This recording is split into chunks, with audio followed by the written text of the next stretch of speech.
Então eu queria primeiro agradecer a vocês o privilégio de estar aqui. Como disse o Medina, eu creio que nós temos uma aliança e essa aliança tem se aprofundado. Eu amo vocês, amo o coração de vocês e é uma honra servi-los aqui nessa noite. Eu queria falar para vocês sobre dois homens que buscaram a Deus.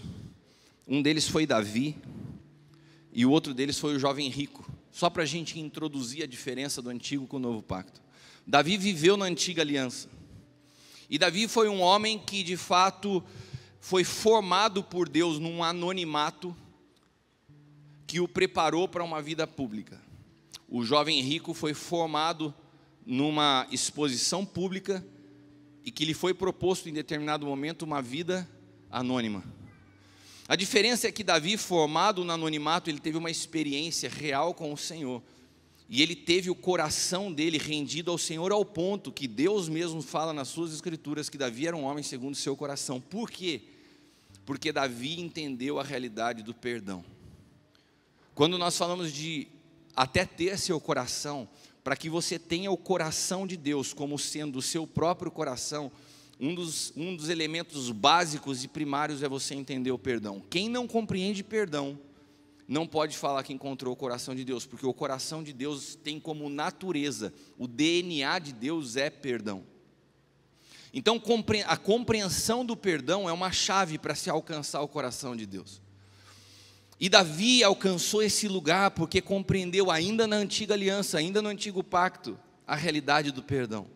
Quando foi confrontado pelo profeta Natan, ele reconhece o seu erro, ele se humilha, ele é exposto publicamente, mas ele alcança um lugar de perdão, ainda que o que ele tivesse feito tenha sido uma atrocidade. Olha, Deus não está preocupado com a dimensão do teu pecado. Deus não está preocupado se aquilo que você fez escandalizaria todo mundo cristão, ou as pessoas da sua família, ou as pessoas que você conhece. Deus tem um perdão capaz de alcançar a maior gravidade que você tenha cometido. E isso é muito difícil para nós entendermos. Mas Davi encontrou esse lugar de perdão. Agora o jovem rico viveu uma outra realidade. Diz a palavra que esse rapaz, ele cumpria toda a lei. Ele era tão cumpridor da lei que Jesus chega para ele e fala assim, e começa a falar, olha, você tem que observar os mandamentos. Ele fala, eu tenho observado todos. Ele truca Jesus. E Jesus perde no truco para ele, porque Jesus fica quieto, fala, caramba, é verdade, ele tem cumprido tudo. Mas ele fala assim, só te falta uma coisa. O que foi que Jesus disse para ele que faltava? Vender tudo é o que está escrito, mas Jesus estava falando outra coisa para ele. Jesus estava falando assim, olha, eu estou transicionando de um período histórico de meritocracia para um período de graça. A lei é uma lei de meritocracia, e eu faço para obter resultado. Então aquele jovem, ele era mais do que um jovem rico, ele era um cara que todos os bens que ele possuía expunham o quão bom ele era diante de Deus em cumprir obrigações. Jesus fala para ele assim, vende tudo aquilo que de alguma forma te apresenta como bom à sociedade, para viver agora uma realidade no espírito que é anônima, sem aprovação das pessoas. Eu estou te transicionando para um novo pacto, uma nova aliança, não da letra, mas no espírito. E para viver no espírito você não pode se preocupar com reputação. E o jovem olha porque ele tinha muitos bens e fala assim, cara, eu prefiro ficar com a minha reputação diante dos homens do que seguir o que ele está falando. Sabe, aquele jovem não conseguiu alcançar a dimensão do coração de Deus, porque a reputação para ele era mais importante do que a obediência. E muitas das vezes, para a gente obedecer a Deus, nós vamos colocar em risco a nossa reputação. Alguns anos atrás, um pastor auxiliar de um grande pastor nessa nação, aparece lá em Taubaté pedindo ajuda, porque tinha cometido um grande erro. E o Senhor me falou assim, cuida dele. E cuidar da vida daquele pastor me custou muita coisa. Eu fui muito atacado, fui muito criticado, mas eu não estava respaldando o erro daquele pastor, eu estava só cuidando do coração de alguém que estava na iminência de cometer um suicídio. Mas aquilo custou minha reputação. E foi interessante que hoje eu estava numa conversa com Medina e com a Alaine, e eles mencionaram que ouviram críticas a meu respeito por causa disso, de muitas outras coisas. E quando eu ouvi aquilo me trouxe uma dor num momento, e o Senhor falou: eu quero que você fale sobre isso. Eu quero que você ministre o que é o perdão. Porque se nós não aprendemos a lidar com o perdão, a gente paralisa a nossa vida em várias situações, de pequenas a grandes situações. Eu tive várias experiências com perdão na minha vida. E uma delas, das mais fortes, a minha prima, que eu sou, na época nós éramos católicos e eu fui padrinho dela, padrinho de batismo. O seu pai era um empresário muito próspero, muito rico, mas que não temia a Deus. E o seu pai morreu assassinado, porque ele tinha alguns valores emprestados e ele foi cobrar de alguém que devia a ele, e ele foi assassinado, quando essa menina tinha 12 anos de idade. E eu tinha acabado de me converter, e a mãe daquela menina me fala assim, a minha tia: ela precisa ter você como pai nesse momento. Eu não tenho nem coragem de contar para ela do que aconteceu. E eu fui o portador da notícia para uma menina de 12 anos, que era simplesmente a princesa do pai. A pessoa com aquele homem que o meu tio fazia tudo. Ele brigava com todo mundo por causa daquela menina. Se ela tropeçasse perto de você, a culpa era sua, ele ia brigar com você. Ele era um super pai, super protetor. E ainda com dinheiro, pensa numa menina mimada. Essa era a minha prima. E eu cheguei para ela, quando eu contei, ela ficou uns 10 minutos berrando. Quando ela parou de berrar, eu falei para ela assim: olha, você só tem 12 anos, mas você vai precisar aprender o que é perdão. E se você não decidir perdoar o cara que fez isso ao seu pai, a sua vida vai ficar presa nessa história para sempre. Então, eu não estou falando de algo que é teórico na minha vida.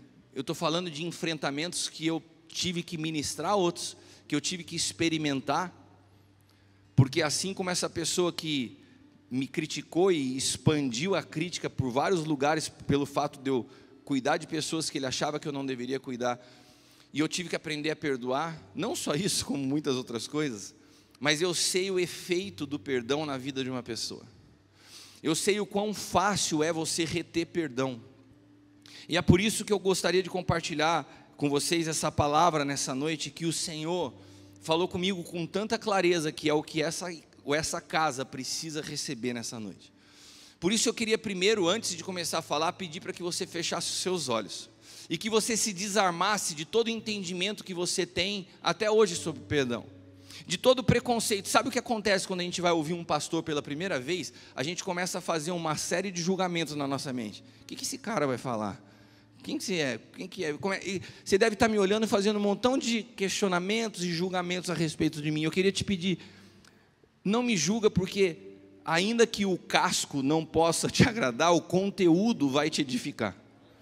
Eu quero ser simplesmente a boca do Senhor nessa noite. Eu não estou nem um pouco preocupado. Você não precisa gostar de mim, contanto que a palavra se cumpra na tua vida. Amém?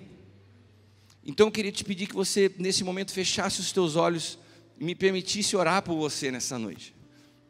Pai, eu sei que eu ouvi a tua voz. Eu sei o que o Senhor quer produzir neste lugar.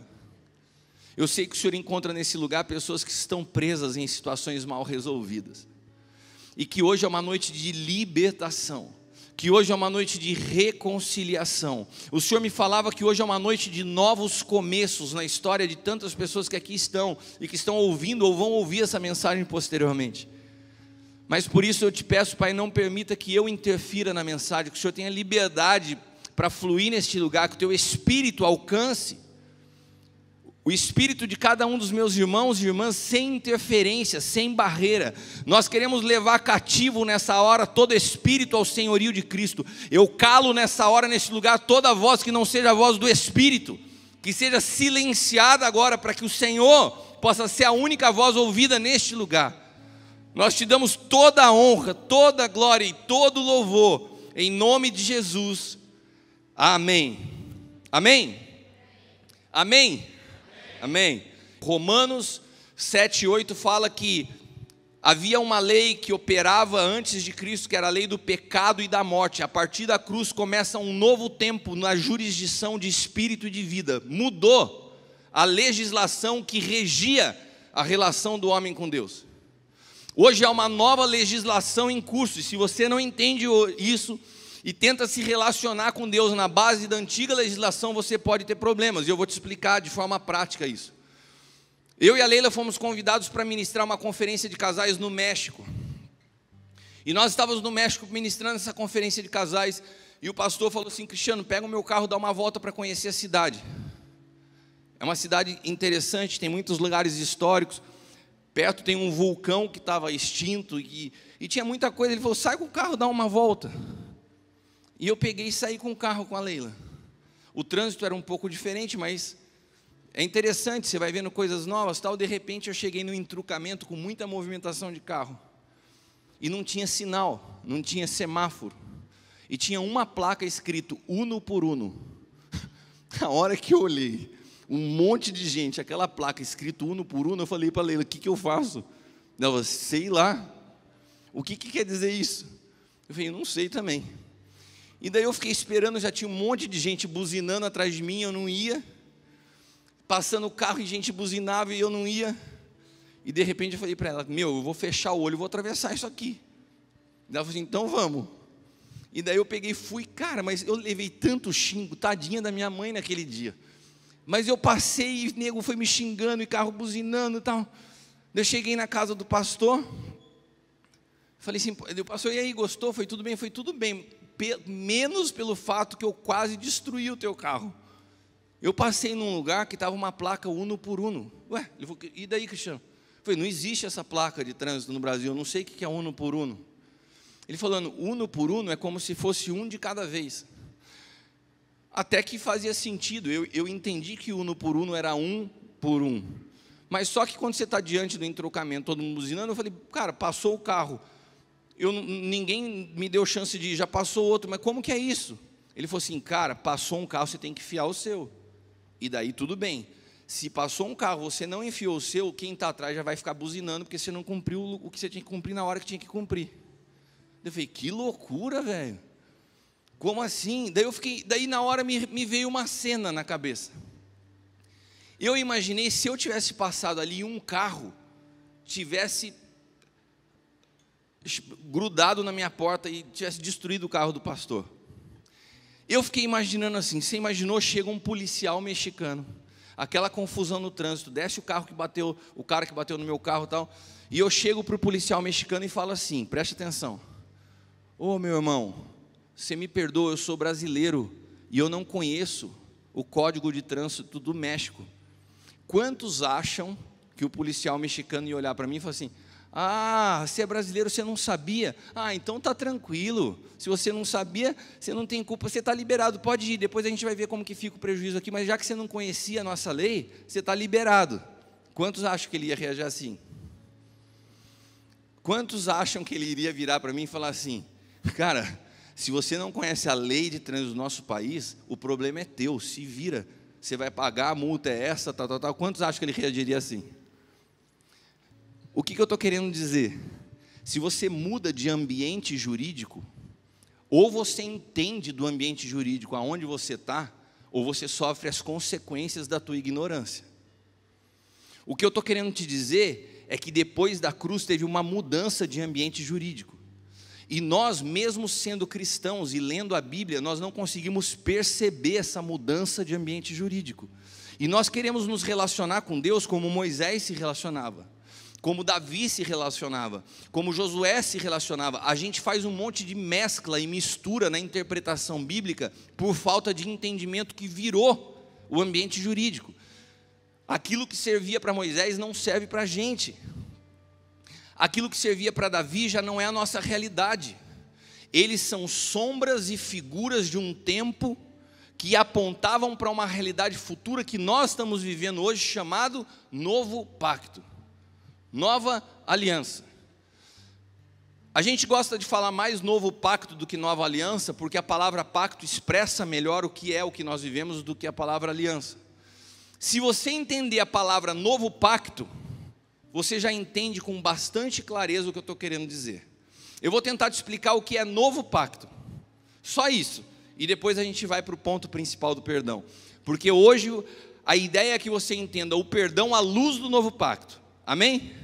Você está comigo? Então vamos lá.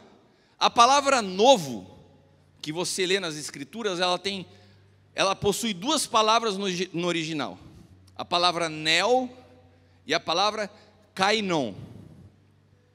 Beleza.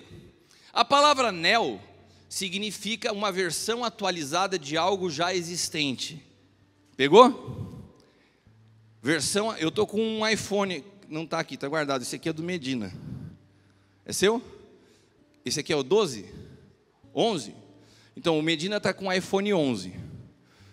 Se eu pegar um iPhone 12 e colocar do lado do Medina, eu estou apresentando para vocês uma versão nova desse aparelho aqui, certo? De algo que já existe, tem uma versão mais atualizada que é a 12 e a 13. Essa versão mais atualizada, a palavra para isso se chama neo, versão atualizada de algo já existente. Ficou claro?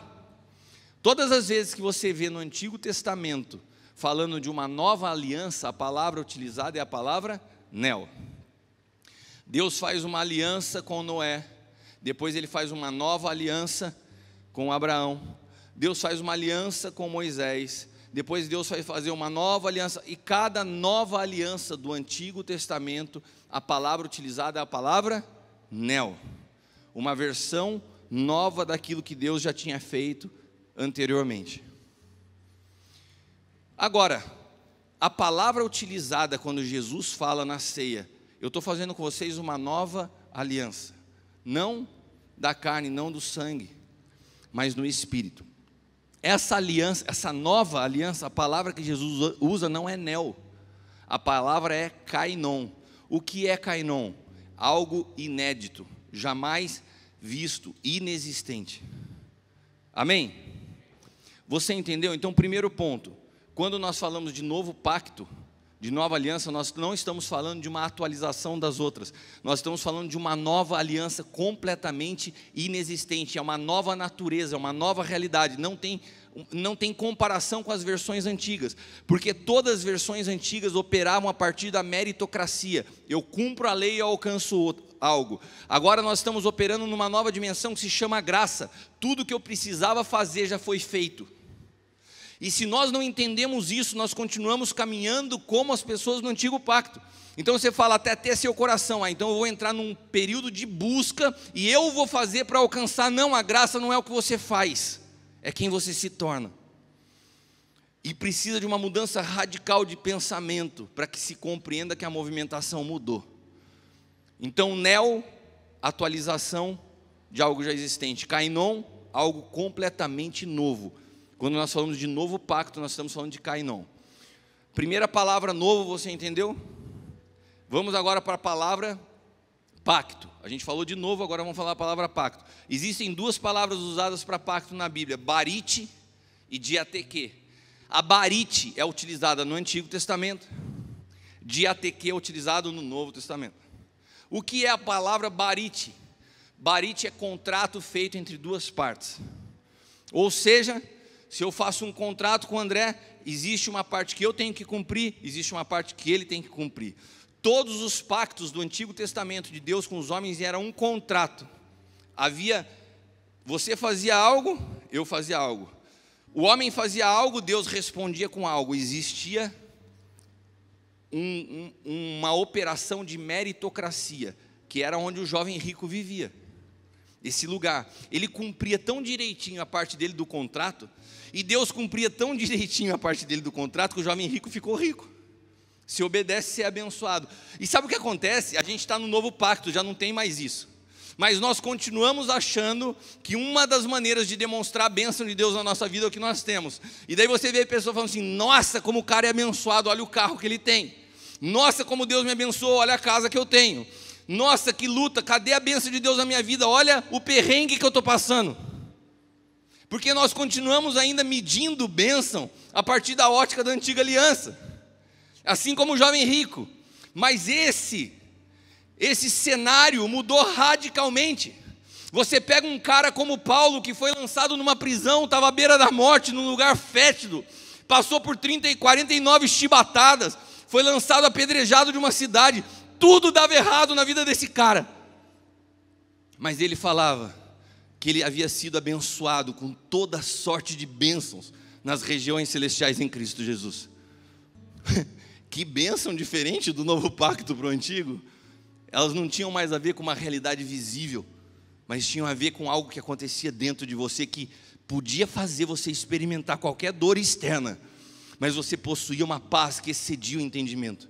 Sabe, quando Paulo escreve as cartas aos Filipenses, é chamada de Epístola da Alegria. Ele fala assim: regozijai-vos no Senhor. Outra vez vos digo, alegrai-vos no Senhor. Parece que Paulo está deitado numa rede, tomando água de coco na praia, e falando: vamos gente, fica feliz. Ele estava dentro da cadeia esperando a morte, e ele tinha alegria suficiente para ele e para os outros. Ele mandava carta, falava: vamos, se alegra, por que você está triste? A alegria dele não estava relacionada às circunstâncias que ele vivia, porque o novo pacto, ele não é circunstancial, ele é uma transformação que acontece dentro de você e que transborda para fora. Então a palavra utilizada como novo é kainon, e a palavra utilizada como pacto já não é mais barite, já não é mais um contrato. A palavra é diateque, que significa testamento. Repita comigo assim: uau, que mudança! Então o novo pacto já não é mais um contrato, aonde eu tenho que fazer, você tem que fazer, eu tenho que fazer. Não, é um testamento. Esse testamento foi firmado em Cristo Jesus. E quem você precisa ser para poder ter acesso a um testamento? Filho. Qual a condição para você poder receber a base do novo pacto? Ser filho. Agora, não qualquer tipo de filho, porque Hebreus fala que enquanto o filho é menino, em nada ele difere do escravo. Você precisa ser um filho maduro. Então, qual a base para você vivenciar a bênção de Deus no novo pacto? É o que você faz? Não. É o quanto você consegue entender o que é ser filho maduro. Um filho maduro é aquele que vive a plenitude do novo pacto. Não é aquele que faz, é aquele que tem um coração de filho. É aquele que consegue entender que existe um testamento, e se existe um testamento, tudo o que precisava ser feito já foi feito, pelo testador, não é por você que recebeu a herança. Você está me entendendo a diferença? A diferença é radical. Se no antigo pacto eu tinha que fazer para alcançar, no novo, tudo que eu precisava fazer para alcançar já foi feito por mim. É como se Jesus já te depositasse na conta todo o crédito suficiente para pagar todos os erros que você cometesse. Você já nasce na nova aliança com teus pecados perdoados. Você já nasce na nova aliança com a condição de herdeiro. E se você não amadurece, o problema é teu, você não desfruta, mas você não deixa de ser filho. Aí, se eu começo a pecar na nova aliança, já que o meu pecado está garantido, o problema é seu. O pecado faz separação entre um homem e Deus. O que adianta você ter o pecado perdoado e insistir em caminhar longe de Deus? Isso não te dá direito a viver do jeito que você quer. E tem outra coisa, no novo pacto você perde o que a Bíblia chama de livre-arbítrio. Olha para quem está do teu lado e fala assim: o livre-arbítrio acabou no novo pacto. Sabe o que você fez com o seu livre-arbítrio? Sabe o que você fez com o seu livre-arbítrio? No dia que você aceitou Jesus, você falou assim: Jesus, está aqui de volta o que você me deu. Olha, o livre-arbítrio que você me deu para fazer o que eu queria da minha vida está aqui na tua mão de volta. Eu me rendo para que tu sejas o meu Senhor. Acabou. Quem recebe Jesus como seu Senhor e Salvador não tem mais livre-arbítrio. É Ele que comanda a nossa vida. É Ele que nos dirige. Cada decisão tem que ser a partir do que ouvimos dEle. Então, quando esse exemplo meu e da Leila do México ilustra bem o que eu estou falando. Porque se você desconhece a realidade do pacto vigente, a tua ignorância vai fazer com que você viva algumas consequências. E uma delas é a falta de entendimento do perdão. Tem um autor britânico que eu leio muito, que é o T. Austin Sparks. E ele fala assim, num livro dele que, se eu não me engano, é a Escola de Cristo, ele fala assim: quando você chegar no melhor de você mesmo, todavia haverá um abismo entre você e Cristo que não podem ser superados. Se você conseguir atingir o melhor de você, ainda não terá iniciado em Cristo. O que ele está falando? Não existe bondade fora de Cristo. Você já viu pessoas falarem assim: nossa, aquele cara é tão bom, só falta Jesus. Toda bondade fora de Cristo é a árvore do conhecimento. Agora, quando a gente fala de bondade em Cristo, nós estamos falando de árvore de vida. Existe bondade fora da vida? Sim, o conhecimento do bem e do mal, mas é a partir da força do braço. É a domesticação do velho homem, é a camisa de força em Adão. É o cara tentando controlar os seus instintos. Tem gente que vive assim até hoje: não vou pecar, passa uma mulher, o cara não vou olhar, o cara vai se controlando, lutando contra a carne. E tem gente que fica a vida inteira falando: não, estou lutando contra a carne. Não, essa luta contra a carne foi vencida. Quem vive no Espírito não fica batalhando o tempo para produzir fruto no Espírito. É a mesma coisa que você falar assim: cara, você já viu uma árvore de laranja, o quanto ela pena para dar laranja? Eu vou dar laranja. Não existe isso. Se você habita numa nova natureza de vida, o seu fruto é fruto de vida, naturalmente. A luta opera a partir do momento que a gente não entende a distinção de um pacto do outro e continua querendo operar na base da meritocracia. Agora, olha que interessante. Quando o pecado é construído no Antigo Testamento. Em Êxodo 12, você vê que os sangues tinham que passar nos umbrais para libertar o povo, simbolizando que todas as vezes que houvesse pecado, precisaria ter derramamento de sangue.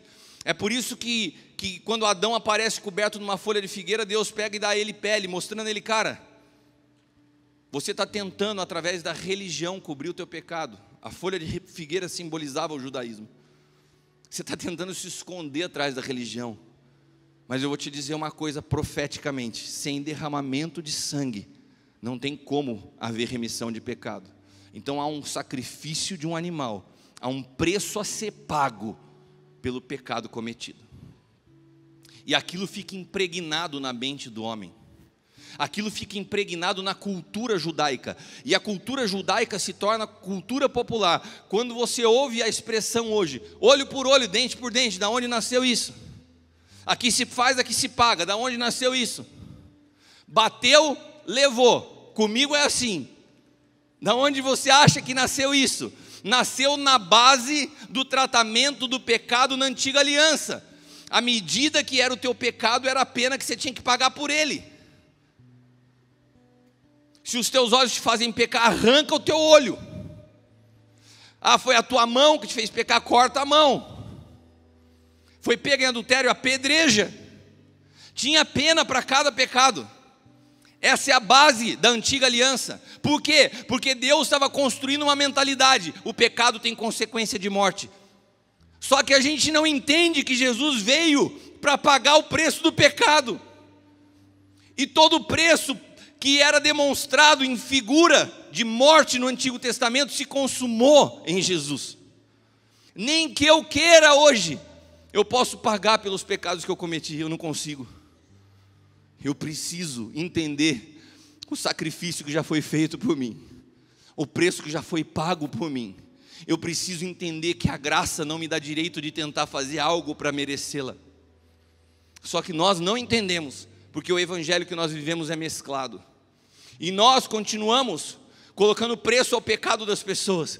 É por isso que quando você tenta aplicar o perdão sobre a vida de uma pessoa que cometeu algo grave, a primeira pessoa que vai te julgar são os crentes. Como que pode? Não, se foi esse pecado, então vamos lá, olha, tem que ser 1 mês de banco, não participa e a gente vai atribuindo penalidade ao pecado, e dependendo da gravidade a penalidade aumenta. O que é isso? Antigo pacto. Quantas pessoas foram através da Santa Ceia julgadas pelo seu pecado, expostas publicamente? Ah, foi isso que você fez? Então não participa da ceia. Aonde está isso na Bíblia? Quem nos deu o direito de imputar preço ao pecado? Se nós estamos vivendo hoje um novo pacto, uma nova aliança, onde o preço do pecado foi pago com derramamento de sangue inocente, o sangue de Jesus. A cruz foi um juízo universal, pagou o preço do pecado passado, do pecado futuro, do que estava acima da terra e debaixo da terra, e nos colocou assentado com Cristo acima de principados e potestades. É nesse lugar que nós habitamos hoje no Espírito, livres de toda acusação. Não importa o que você tenha feito, não importa a dimensão do teu pecado, não importa o quanto o diabo te acusa, em Cristo Jesus você está livre. E o teu passado não pode interferir no teu futuro. E por que ainda interfere? Porque a nossa ignorância desse assunto, quando nós ainda somos criticados ou julgados por uma situação do nosso passado, mexe com a nossa identidade.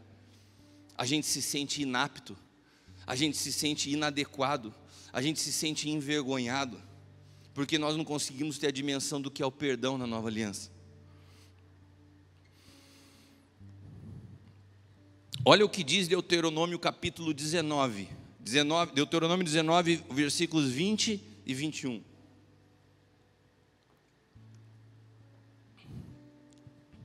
Para que os ficarem, ouçam e temam, e nunca mais tornem a fazer tal mal no meio de ti. O teu olho não perdoará, vida por vida, olho por olho, dente por dente, mão por mão, pé por pé. O que estava acontecendo em Deuteronômio? Uma instrução pedagógica para que aqueles que vissem isso pudessem temer e entender a consequência do pecado. É isso que está escrito aqui. Só que Jesus, ele não vem abolir a lei, ele vem cumprir a lei e elevar o entendimento da lei, do porquê ela foi escrita, como uma sombra. Ele vem trazer a explicação daquilo que foi escrito. É por isso que hoje nós, como cristãos, somos tão julgados por ateus, agnósticos e por todas as ideologias de gênero e movimentos marxistas, porque eles leem esses textos literalmente e falam: esse é o Deus dos crentes? Que manda matar, que manda destruir? A gente não, e nós, por falta de entendimento bíblico, nós não sabemos contextualizar, nós não sabemos explicar, nós não sabemos explicar o que era a movimentação na antiga aliança e o que é a nova aliança. E esse texto foi relido por Jesus. Esse texto foi reexplicado, reeditado por Jesus. Vamos ler Mateus capítulo 5, versículos 38 ao 48. Olha o que Jesus diz: ouviste o que foi dito, olho por olho, dente por dente. O que ele está fazendo? Ele está lendo Deuteronômio 19. Mas ele fala assim: eu porém vos digo, não resistais ao mal, mas se qualquer te bater na face direita, oferece-lhe também a outra. Que tipo de perdão Jesus está propondo aqui?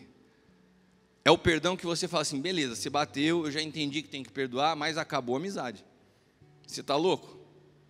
Jesus está falando assim: não, é um perdão que restaura o nível de confiança ao ponto que você me deu um lado, eu vou me colocar do outro lado e me expor novamente, acreditando que de fato o perdão zera a conta. Repita comigo: o perdão tem que zerar a conta. Vocês falaram baixinho? Eu acho que tem gente que não está querendo perdoar. Eu acho que tem gente que está pensando assim: deixa eu sair enquanto dá tempo, que vai chegar em mim isso aí.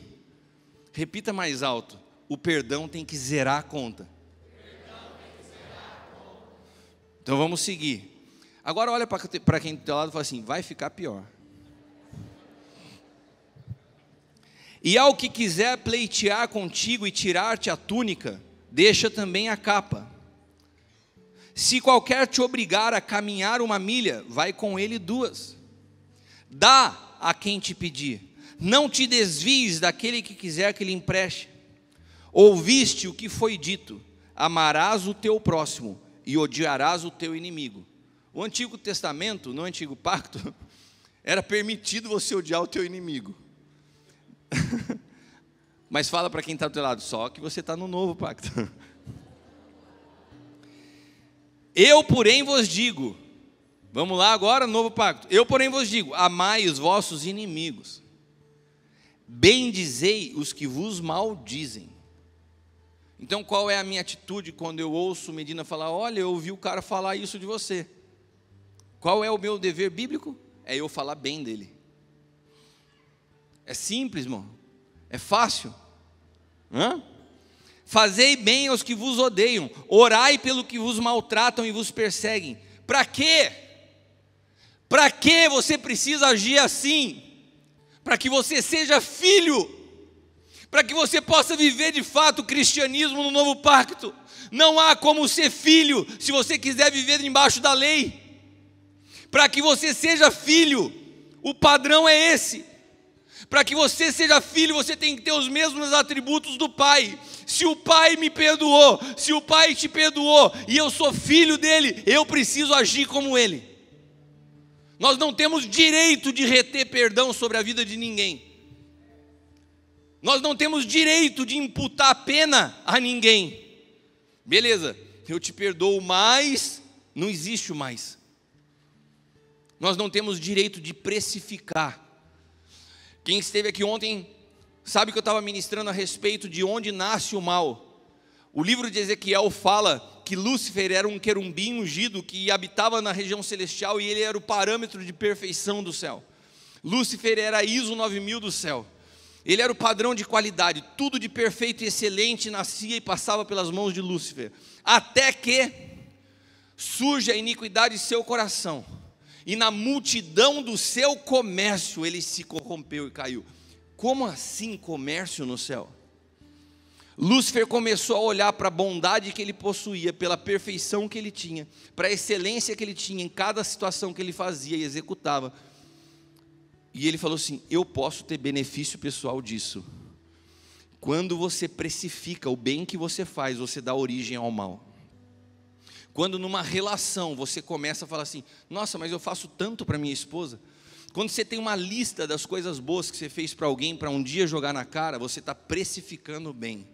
E a precificação do bem é a origem do mal. Agora, se a precificação do bem é a origem do mal, o que você acha que é a precificação do mal? Se a precificação do bem é a origem do mal, a precificação do mal é o sinal que você está completamente morto, distante de Deus. Sabe o que é a precificação do mal? É eu atribuir preço, é eu atribuir penalidade ao pecado de quem me feriu. Você fez isso? Então é isso. Você está se colocando no lugar de juiz. E a Bíblia fala: Deus não nos colocou como juiz. Você está tirando de Deus um atributo que é só dele, que é a justiça. O trono dele é feito de justiça. E se nós fazemos a justiça que só ele pode fazer, nós partimos para um lugar chamado justiça própria, que é um lugar imundo, segundo as Escrituras.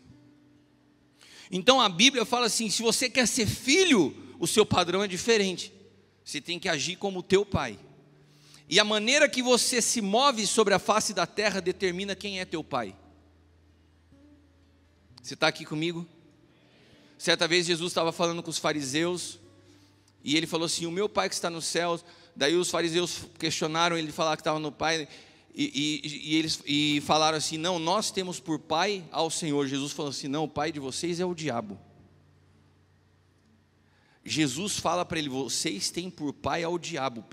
Por que Jesus fala isso? Pelas práticas e pela maneira como vocês se movimentam.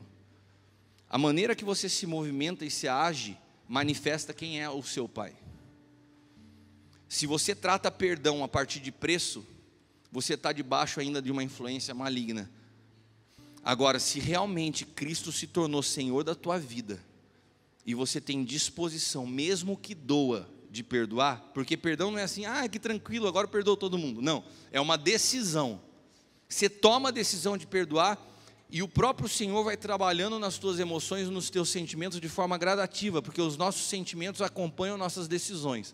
Primeiro eu decido perdoar e obedecer, e daí os sentimentos vão ter que se ordenar dentro de mim, obedecendo a decisão que eu tomei. Quantos entenderam?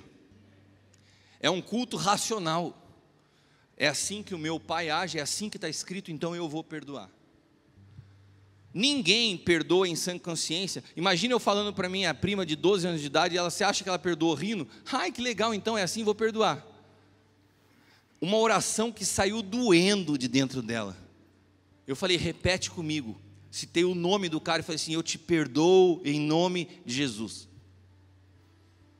mas hoje ela é completamente livre, tem sua família, é uma querida que caminha na igreja conosco, uma mulher de Deus, livre de qualquer trauma, porque o perdão tem o poder de nos libertar de toda a história que nós estivermos envolvidos.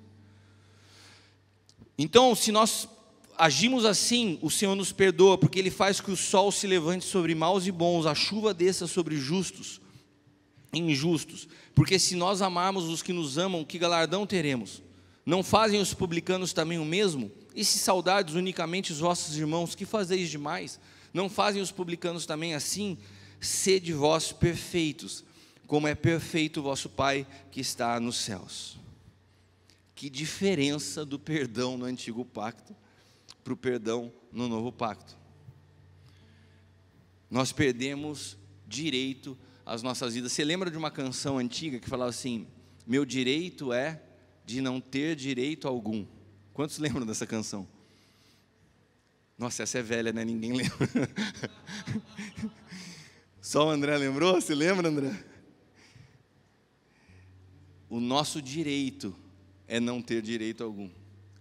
O meu querer é tão somente o teu querer. Para isso, empenho minha palavra. O perdão nasce de um empenho de palavra. Eu decido perdoar. Ainda que não faça sentido na minha mente. Ainda que eu ache dentro de mim injusto. Mas se eu entendo a jurisdição que eu estou, eu entendo como eu tenho que me movimentar nessa jurisdição. Sabe, irmãos, é a primeira vez que eu ministro aqui. Eu confesso para vocês que eu tinha preparado uma palavra muito mais leve. Uma palavra assim: vamos ser amigos? Vocês não me conhecem. Eu acredito que como cartão de visita, porque vocês não imaginam o que eu estou olhando daqui de cima. Eu queria que vocês estivessem aqui se olhando como eu estou olhando. Vocês estão tudo com uma cara, não de bons amigos. Mas eu vim aqui, não para falar o que você gostaria de ouvir. Eu vim aqui para falar o que o Senhor me pediu para falar. Então não fica chateado comigo em nome de Jesus.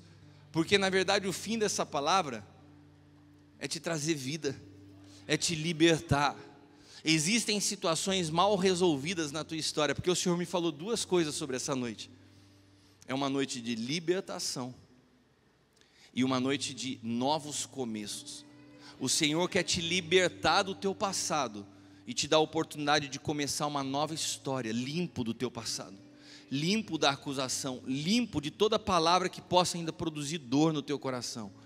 Mas você precisa decidir perdoar nessa noite. Queria te convidar a se colocar de pé. Se você entende nessa noite que o Senhor falou contigo, eu queria que você pensasse nessa hora na pessoa que você pensou durante toda a palavra. Já sabe quem é? Sabe essa situação que o Espírito Santo está te mostrando que tem que ser resolvida? Esse perdão mal resolvido?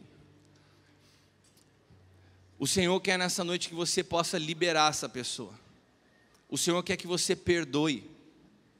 Que você perdoe e que você peça perdão. Eu não sei se essa pessoa está aqui. E se tiver, que o Senhor te dê sabedoria. Sabe, não adianta você ir pedir perdão da seguinte maneira: ó, eu não ia muito com a tua cara, eu não gostei, mas vou te pedir perdão. Cara, permita que o Senhor tempere as tuas palavras. Permita que o Senhor te faça ver o outro através da ótica dele, não da tua. Permita que o Senhor mude a tua visão nessa noite e gere em você amor capaz de ver o que você não via. Só Ele pode fazer isso. O perdão no novo pacto, ele nasce no espírito e não no esforço pessoal. Mas precisa nascer primeiro de uma decisão. A decisão de falar: eu quero viver essa palavra. Eu quero colocar isso em prática. Vocês vão se aprofundar nos próximos meses e anos no entendimento do que é paternidade. E só entende o que é paternidade quando você permite um coração de filho ser gerado em você. E as Escrituras nos falam que para que ser filho, nós precisamos ter atitudes iguais ao nosso Pai. E a base disso é o perdão. Se nessa noite o Senhor precisa produzir no teu coração reconciliação, perdão, libertação, sai do teu lugar, vem aqui à frente, eu quero orar por você. Eu quero orar por você declarando esse tempo novo na sua vida, na sua história. Saia, não tenha vergonha, não se preocupe, O novo pacto, ele nasce de uma disposição em romper com a opinião dos outros, com a reputação, com o que vão pensar de mim. Não, não é isso.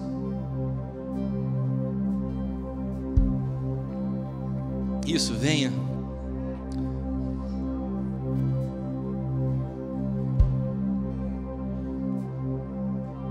Qual a dor que você carrega dentro do teu coração? Qual a situação do teu passado que ainda te aprisiona naquele lugar? Eu conheço pessoas até hoje presas num abuso da infância. Tem pastoras no nosso ministério que só conseguiram fluir na presença de Deus no dia que perdoaram o abuso que sofreram. Eu tenho uma pastora que caminha ao meu lado, uma mulher de Deus, foi abusada pelo próprio pai na infância, teve que liberar perdão ao pai.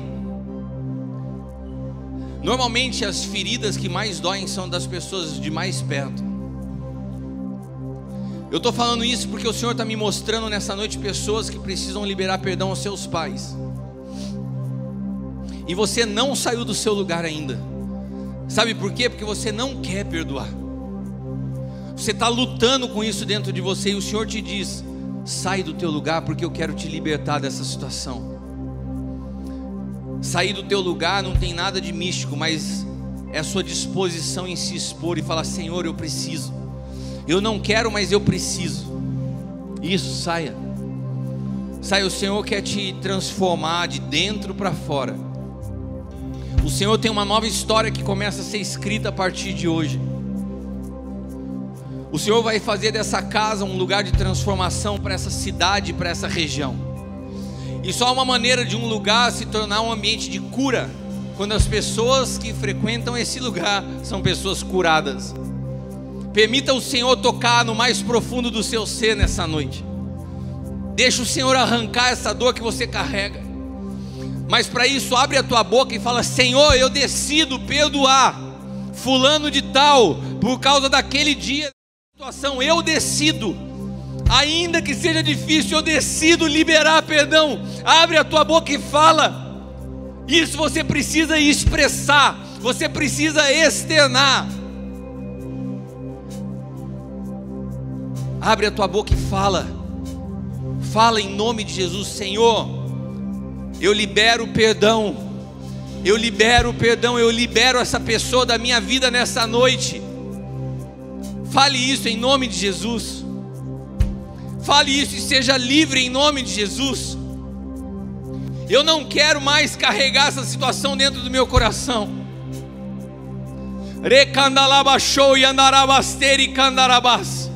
Há um rio fluindo nesse lugar. Há um rio que nos limpa, há um rio que nos liberta, há um rio que nos transforma. E o Senhor está te dizendo: mergulha nesse rio. Não fica só com os pés, não fica com as águas no joelho, mergulha nesse rio. Permita que seja lavado os seus pensamentos. O Senhor quer lavar a tua história. O Senhor quer te transformar de dentro para fora. Pai, nessa noite a tua palavra foi liberada neste lugar. Eu fiz o que o Senhor me pediu. E eu te peço agora, Espírito Santo, completa essa obra. Liberta cada um dos meus irmãos. Existem pessoas que estão algemadas a outras. Quebra essas cadeias, quebra esses grilhões. Tira esse jugo que está sobre o ombro dessas pessoas, que quando se lembram dessas histórias ainda tem dor no seu coração, ainda vem uma amargura. Limpa suas memórias. Eu quero declarar sobre a tua vida nessa noite uma nova história. Eu quero declarar sobre a tua vida novos começos. Eu quero declarar sobre a tua vida um novo tempo. Um tempo de cantar, um tempo de descanso, um tempo de repouso, um tempo de refrigério, um tempo de vida em nome de Jesus. O Senhor te diz: do teu passado eu já não me lembro mais. Existem pessoas que estão aqui que têm que se perdoar.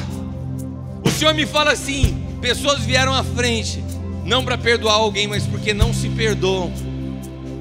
O Senhor te diz: se eu te perdoei, para de trazer culpa sobre a sua vida, você já está livre. O Senhor te libertou, porque Ele te ama. O sangue derramado na cruz foi suficiente para alcançar o teu pecado. O Senhor tem uma nova história reservada para você.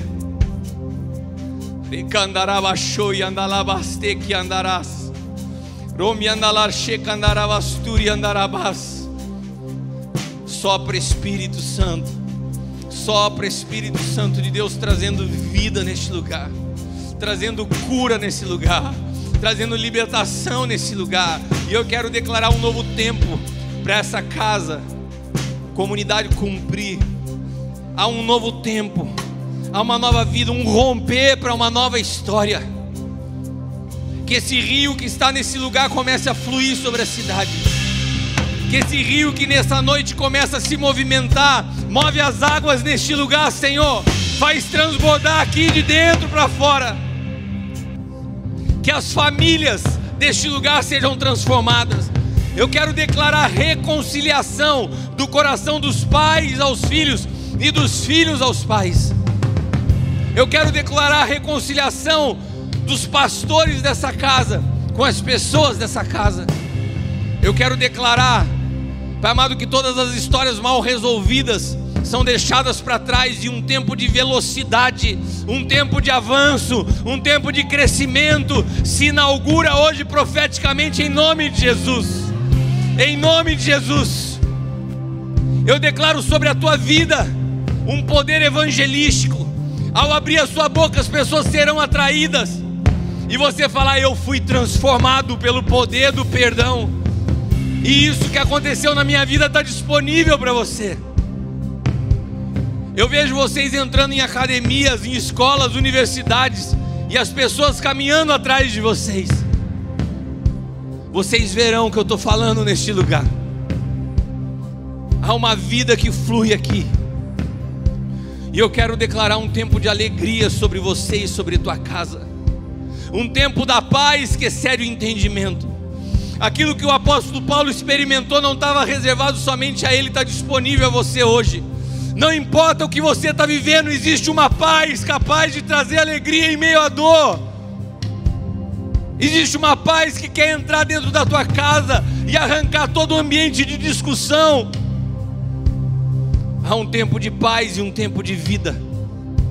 Se você crê nessa palavra, diga bem alto: amém. Eu recebo. Em nome de Jesus, amém. Aplauda o Senhor, aleluia, aleluia. Eu sinto no meu espírito que o Senhor ainda tem algo para fazer no coração, em alguns corações aqui. Então não deixe de buscar. Às vezes você não teve coragem de vir à frente. Às vezes você não teve coragem de se expor.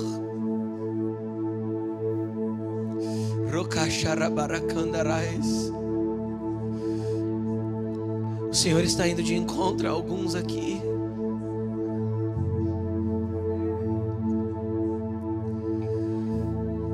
Deixe que essa verdade ministre o seu coração de forma profunda. Deixa que essa verdade te transicione da meritocracia para um lugar de vida. Que a lei do Espírito de vida seja impressa no teu espírito nessa noite.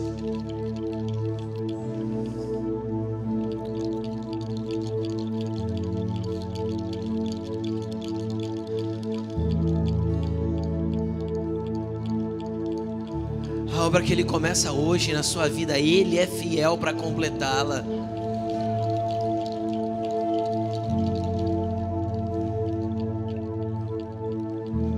Mas vai permitindo que Ele comece. Você foi alguém enxertado nele. E aquele que dá fruto, Ele poda para que dê mais fruto ainda.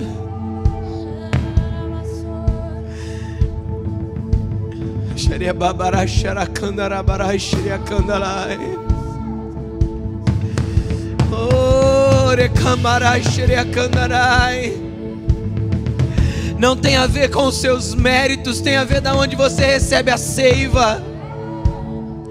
Tem a ver com a própria poda de Deus e tem a ver com o que Ele quer fazer na sua vida.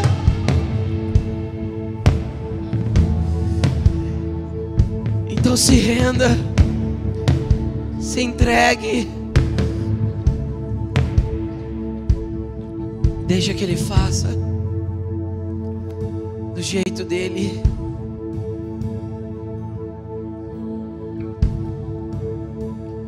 Nós te amamos, Jesus. Obrigado pelo teu favor. Obrigado, Senhor, pelo novo pacto.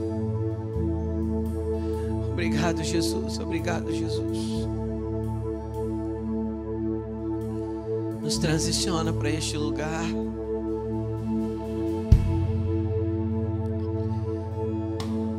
Que nós estejamos assentados contigo em regiões celestiais. Para que tenhamos uma perspectiva a partir daquilo que o Senhor vê e da forma que o Senhor enxerga. Que nós não venhamos mais ver a terra pela terra, mas que nós venhamos ver a terra pela tua ótica e pelo lugar que o Senhor nos inseriu no ambiente do Espírito. Faça essa oração, querido. Senhor, que eu não venha mais ver a terra pela terra, mas que eu enxergue as coisas da terra pela ótica do lugar que o Senhor me inseriu no reino do Espírito. Você está assentado com Ele em regiões celestiais. Pede para Ele ajustar o teu foco a partir da onde Ele está.